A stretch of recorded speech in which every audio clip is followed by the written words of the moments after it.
Tolerisk Robo-advisor for investing honest review. Watch before using. Tolerisk isn't your typical robo-advisor.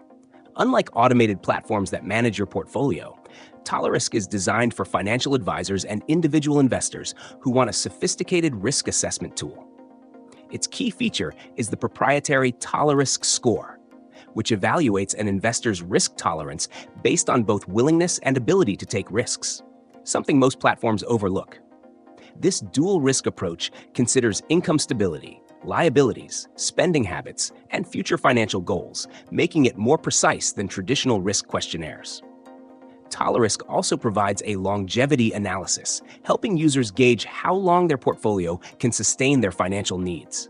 It integrates seamlessly with financial planning software, making it a strong choice for advisors managing client portfolios. However, it's not a robo-advisor in the sense of hands-off investing. It won't automatically allocate assets or rebalance portfolios. Instead, it generates risk-based recommendations that require manual implementation.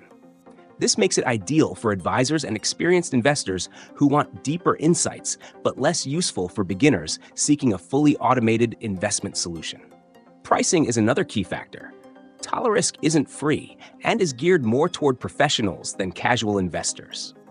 If you're looking for a tool to actively manage your investments without involvement, this isn't for you. But if you need a highly detailed risk assessment to optimize long-term financial planning, Tolerisk is one of the best in its class.